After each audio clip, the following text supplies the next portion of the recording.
Hello, ladies and gentlemen.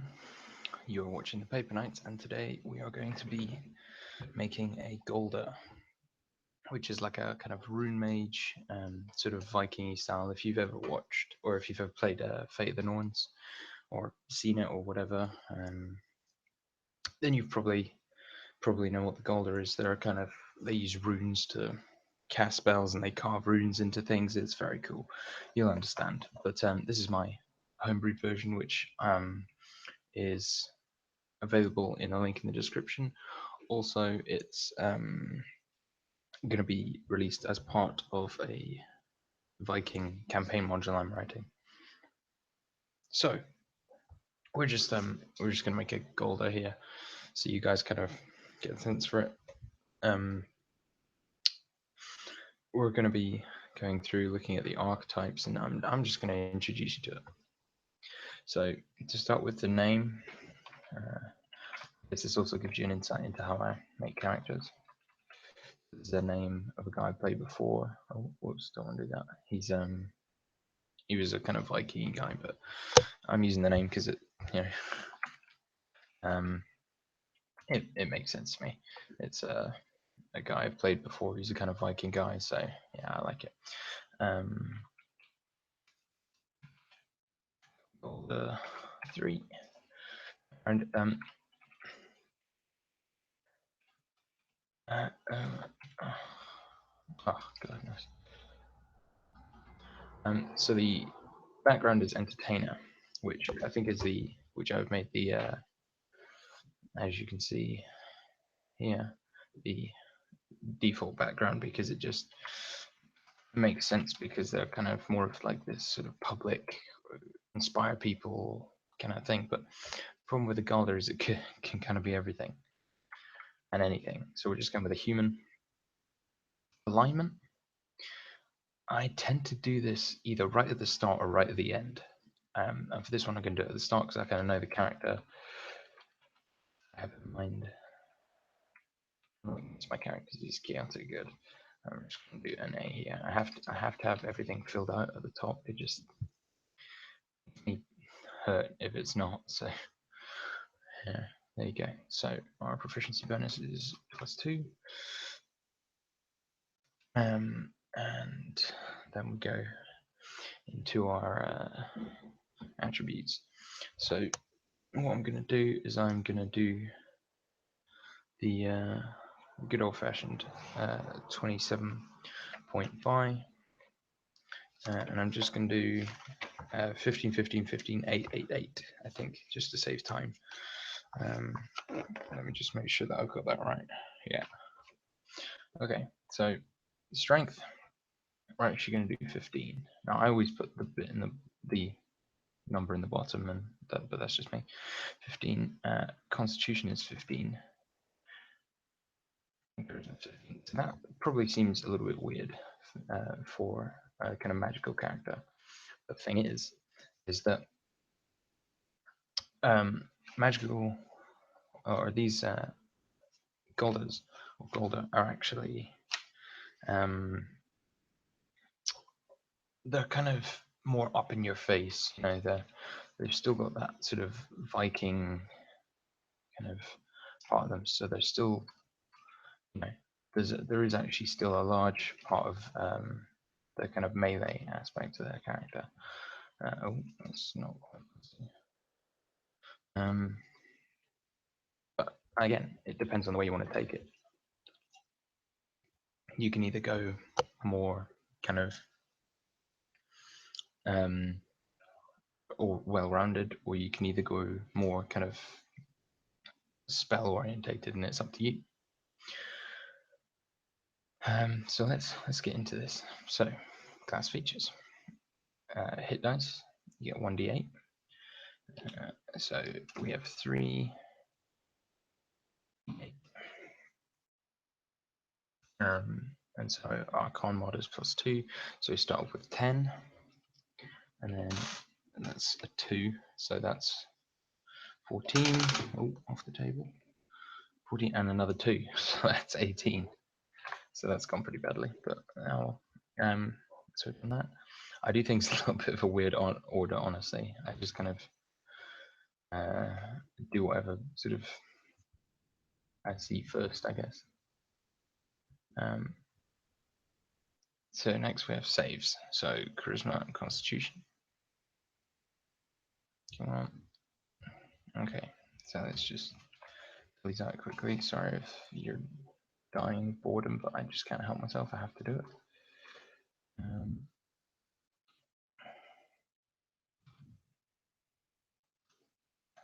Okay, and still. So we have history, insight, intimidation, investigation, nature, perception, performance, survival, and we get 3. Ow. So I think for Garma, we're going to go with insight, intimidation. No, I think perception and survival. And I'm not going to fill all these out right now. I'll do that later because I don't want people to actually truly die of boredom. We also might be getting some more people in here. We might not. I don't really know. We'll see what happens. 14. Okay. So we've got all these proficiencies here, and languages and everything. So I won't bore you with that. Now, one thing I've forgotten to do is increase each of my ability scores by 1, which has probably got some of you distinctly angry at me. So yeah, let's do that. Whoops.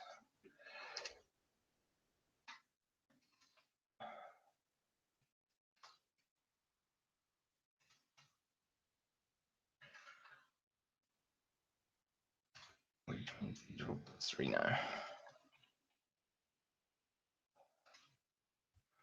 Okay. So that means that we get 3 hit points. Isn't, oh wait, it's not because it's -1 + 2, so we're actually 11. Okay. So I mean I haven't been totally useless there, but okay. So let's go down to our equipment, shall we? So we get any simple weapon, a long sword or a battle axe. I'm just going to go for a long sword here. We get a shield, simple weapon, or martial weapon. I think a shield. Explorer's pack. And then we get leather armor, wood carvers, caps, brilliant. Tools. Okay. So I actually have a truly awful AC of 10 at the moment. And you would be nice. We have AC of 10 at the moment, but that's just me having bad dexterity. I probably should have done that over strength. But I'm not going to change it now. So we've done our items, we've done that. Okay. So here's where it starts to get interesting. So we'll just go common dwarvish, I think 2.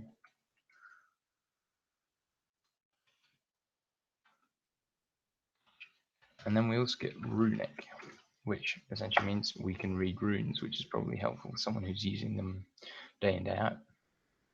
And it's kind of like Druidic, where it's this kind of secret language, you know. So we get some spells, which is basically what this says. Cantrips, casting spells, that's all pretty much, yeah, the same as other. So we get spellcasting ability, charisma, DC of 13, attack bonus of 5. Okay. So yeah, as you're seeing, I kind of do all of the mechanical stuff before I make my character. Like, obviously I have, like, you know, I have all the sort of the basic idea of what I want him to be like in my head, and I, you know, make it so that makes sense. But I will tend to make it so that my character is kind of more or I'll do all the crunchy stuff first, and then that just leaves me to do his backstory and everything, and I can tweak things if I need to. But that's just how I like doing it. We can cast ritual spells. Okay. Now it starts getting, we start getting to the kind of nitty gritty. Runic inscription. What this does is, so starting at second level, we can inscribe runes into objects to empower them, as well as strengthen our bond with it. So we can use up our short rest to inscribe a rune onto an item. So this could be a sword, this could be a rock, this could be a bit of wood, it could be literally any kind of inanimate object. But it kind of means we're not resting, and so we only get one hit die. But what happens is you can inscribe an object with a spell. So I guess for this we should do our spell list first, but I'll give you an example so you see what it is. So let's say let's say as an example, let's go down to the spells list here. We inscribe an item with Ray of Frost. What that does is, as you can see here, we can the person holding it can use that spell once. So if we take our friend's shield and inscribe the Ray of Frost rune into it, the person using the shield, whether it's a fighter, a paladin, or whatever, can say a word and cast the spell from the rune, and nothing happens until they do that, at which point it uses one of the Galdr's spell slots. So if it's a cantrip, obviously that's not a problem. But if you can't use a spell slot, he takes damage. The Galdr takes damage as he's not physically able to conjure up the magical ability to use the spell, so it's taken from his physical form. So I think that provides really cool kind of role play aspects. Maybe the spell has a kind of darker color as it's sort of more painful. And I think someone's having a fight outside. Oh well. So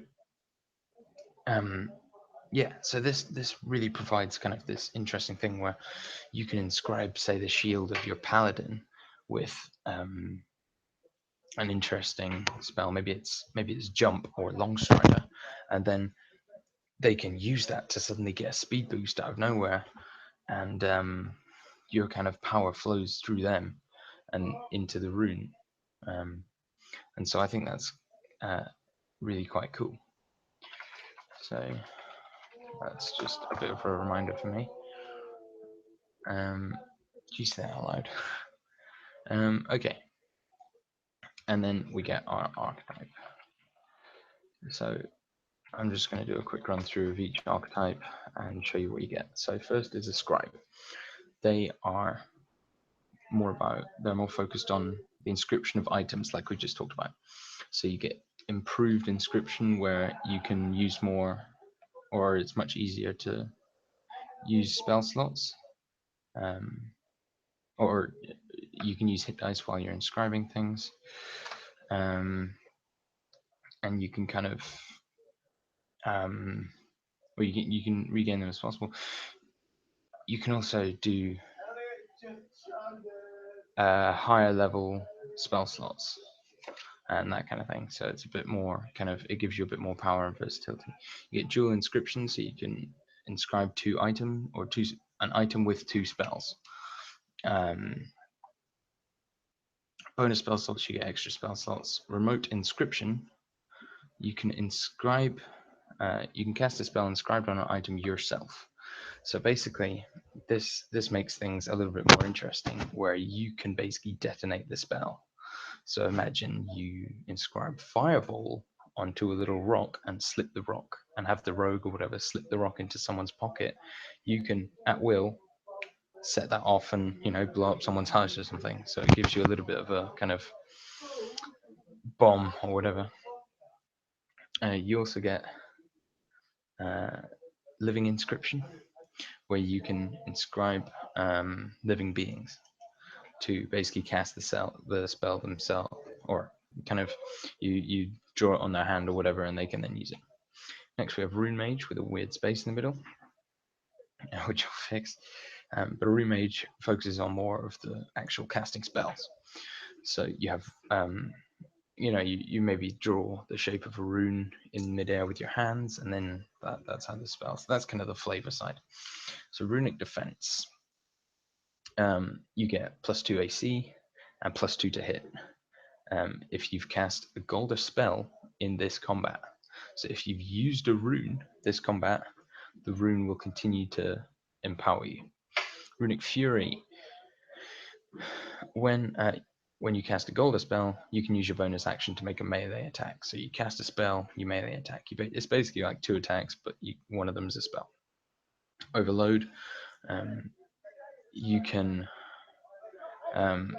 basically deal damage as though the spell was 2 levels higher.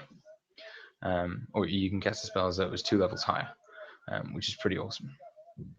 Dual critical, and whenever you roll a critical hit on a spell attack, the spell is copied, and you can basically choose a new target for it. So, like, say you shoot, a ray of frost, and you crit, you can cast another ray of frost on someone else as the rune kind of overpowers and overloads itself.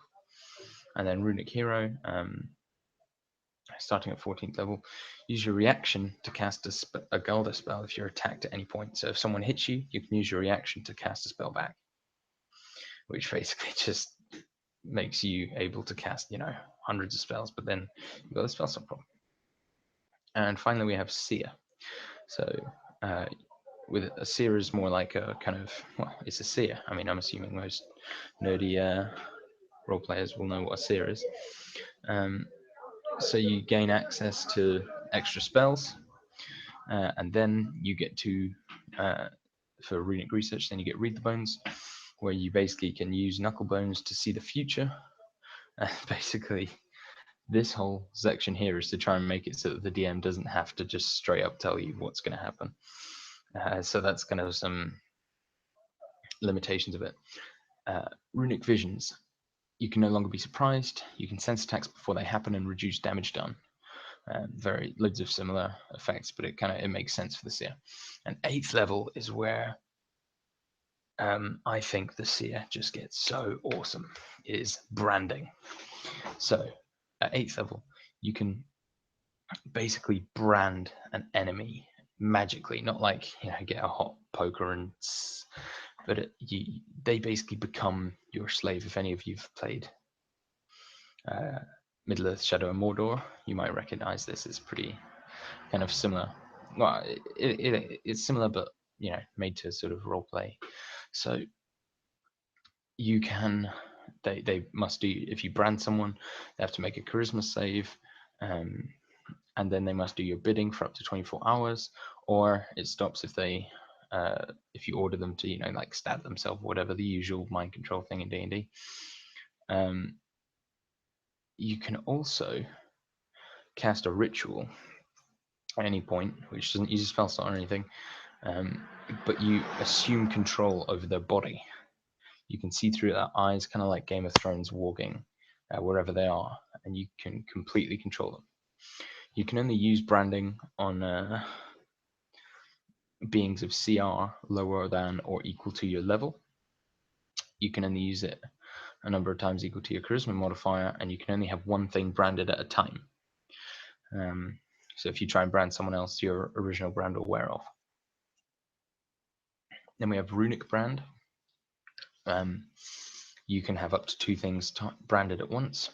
You can only control one at a time, but the others will still, so you can only like go into one's brain at one time and control their body, but the others will still follow orders, and your targets never stop being branded, so it doesn't just last 24 hours now, it lasts forever.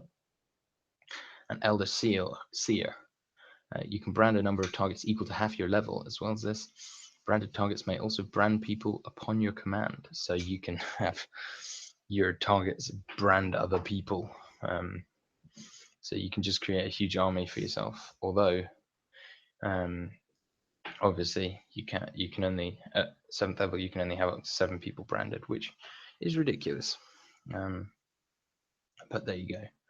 So that's all the archetypes, and then we'll just quickly run through the rest of this stuff, which is okay. So you get ability score improvement. That's normal. Self-branding. This 9th, 13th, 15th, and 17th, you can brand yourself, which obviously doesn't do the controlling thing, but you basically can see visions and hallucinations, and you can basically cast it on yourself, and you can cast the spell you've branded on yourself without expending a spell slot. So it's basically like inscribing a rune. You can kind of do that on yourself at 9th level, but it's a little bit more kind of, it basically lets you have an extra spell without a spell slot. And then finally, Runic Master, you just straight up learn every single spell from the Galdr spell list, which is here. So I'll just let you look at that. I'm not going to read them all out. And then you get the Seer extended spell list as well, which I'll let you look at. But we'll look at that more when we're going through. So I think I'm going to go with a Rune Mage. So we get Runic Defense. So we get +2 AC, which is nice. We need that. And bonus +2, which I believe is now a total of +7 for the long sword. I also get +2 for my shield, which I forgot about. So we're actually a fairly respectable. Yeah. Okay. So we don't get anything else from this. I don't think we get anything else from up here. No, we just get our archetype. Okay, let's consult the good old table. So we have 4 first level slots and 2 second level slots, and we know so. So let's have a look at these cantrips.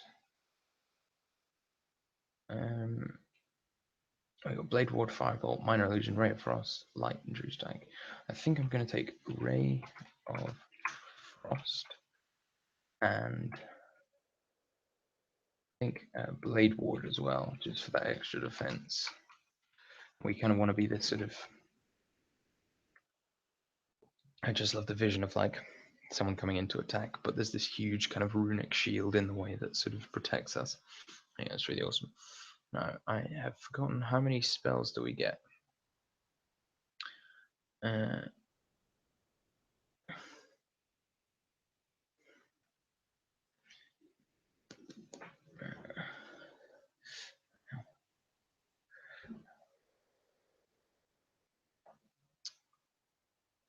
Where have I put it?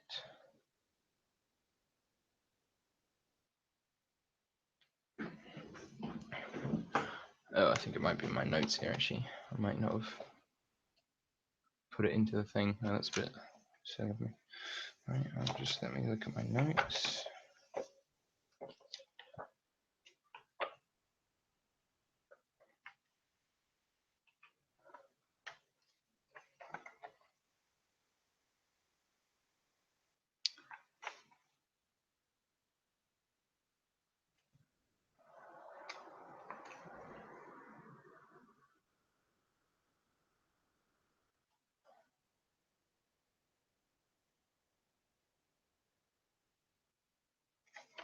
Where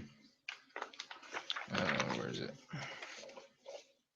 Oh, so many pages of notes. Okay.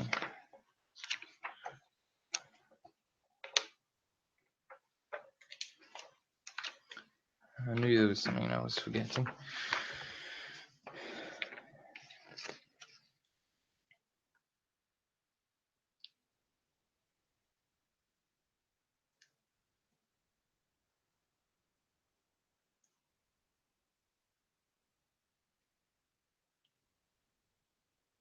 Ah, yeah. Okay. So it's wisdom modifier plus, or not wisdom. Galdr charisma modifier plus Galdr level um, +1. So that for us is 3 plus 3, 6, 7. So we get 7 spells. So let's have a look. Okay. So let's go for the obvious ones. Thunder Wave.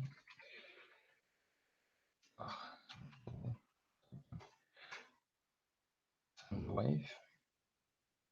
It's awesome. I like Wrathful Smite. I like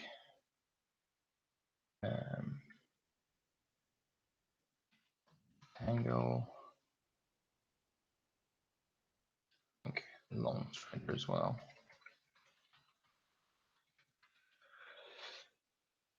And then for second level, let's go with Flame Blade because it's awesome.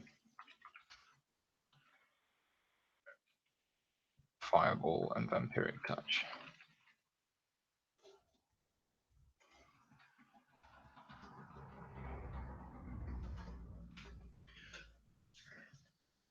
Okay. So here we have Garmer. So he's got some good spells. He's got some good abilities, which are spelled wrong. Um,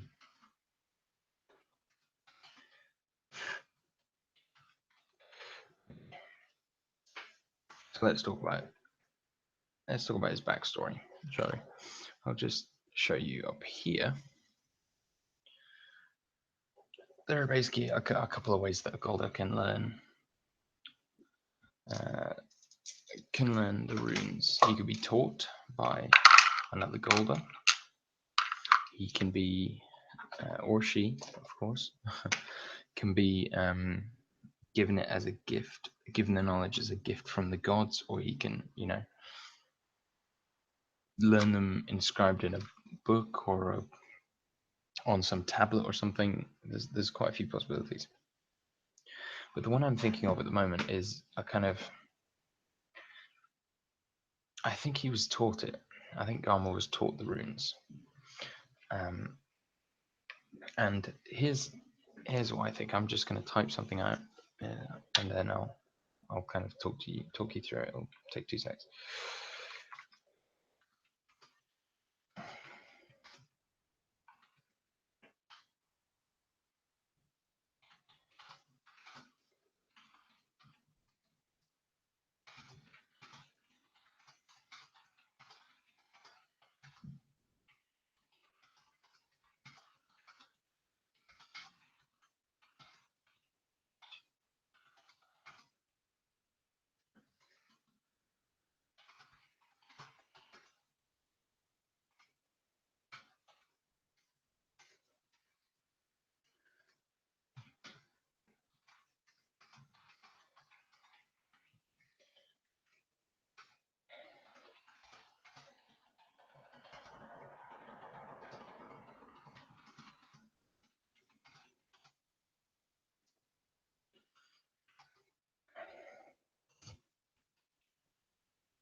So I like the idea that our guy is kind of a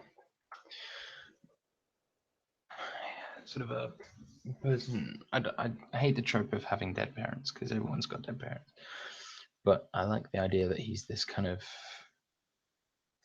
damaged, kind of angry. He doesn't know why everything's gone so badly for him, but it has. And I kind of like that there's this kind of underlying sense of just anger at the world sort of thing, while he's trying to sort of calm himself down and do the right thing or whatever. He's sort of just can't contain himself. So for the next part, I think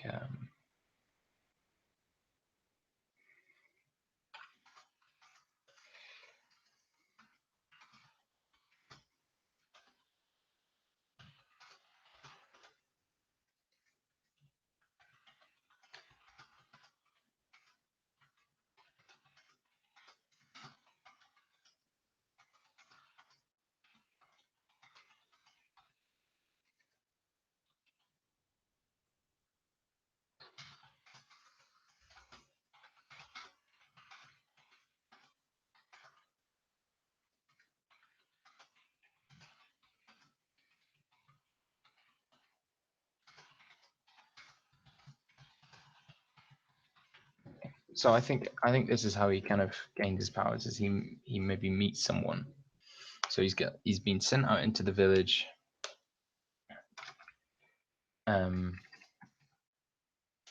and for himself for a few days, and is really kind of this because they've just they've had enough of him destroying taverns and fighting people.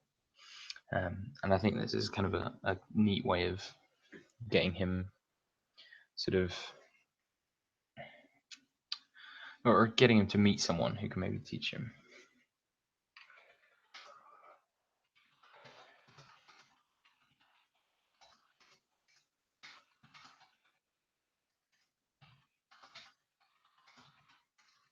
Actually, no.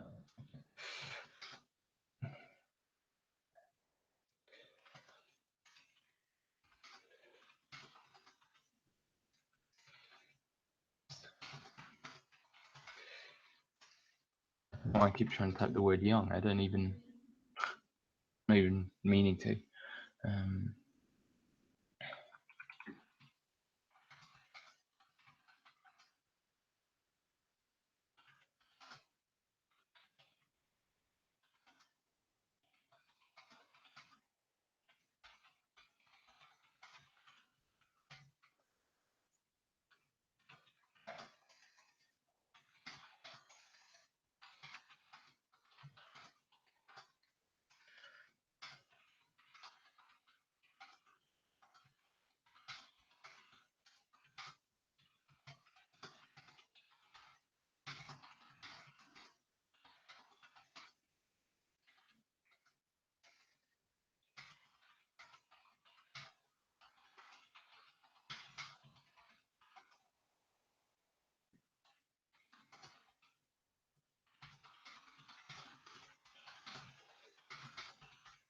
this is this kind of thing where the man is trying to help him by forcing him to grow up, um, kind of treating him like a child to make him realize how he's been acting. And I think that can kind of be the start, is he's just kind of starting to realize how horrible or how just painful he was. So I think this will be the last bit, is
so.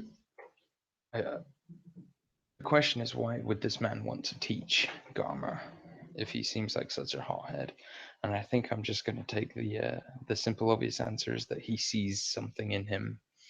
He's got this kind of future sight ability that he's gaining from being a Galdr, and he's getting some kind of you know his coolometer is beeping, and he's like, oh, this guy might just be the right person. Um, so yeah, he learns these runes and kind of learns to discipline himself, and comes back into town a changed man. I like that. So we're just gonna come up with these on our own, because I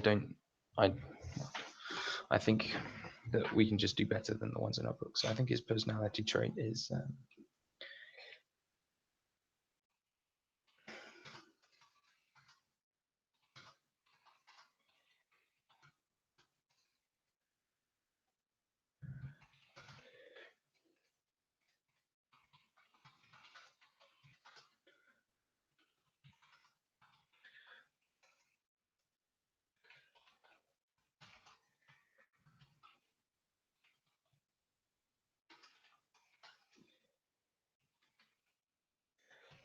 like that. So he's seen what being a wild kind of crazy person has done and what he's achieved, and he's realized what he's achieved as soon as he's become this kind of more disciplined, um, kind of intense person. Um, his ideal. I don't want to just keep going on about discipline. So I think he's level 3. He's quite fresh faced. He's new to the whole Galdr scene. So I think his ideal should be.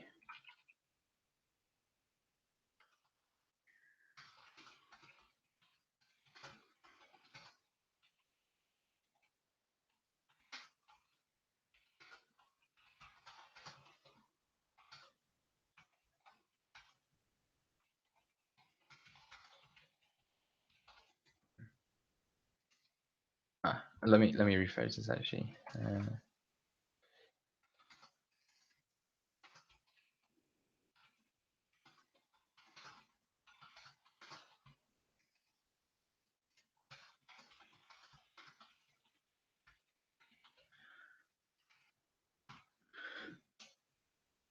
So I think the greatest gift given is that of perspective. There should not be a comma there. So he is kind of thing, you know, looking in on his life from the outside has shown him that he has amounted to nothing. He's done nothing, and he's wallowing in kind of anger and hatred of this decision and this occurrence that he had nothing to do with. And his parents leaving wasn't his decision; it was theirs.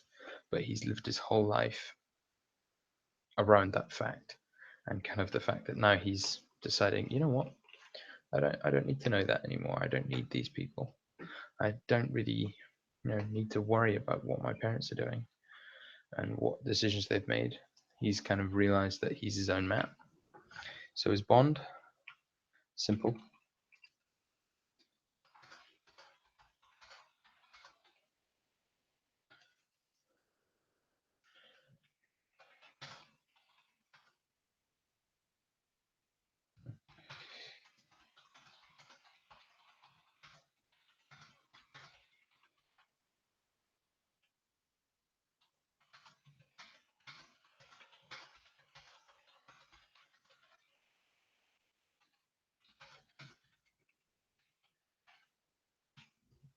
And his flaw,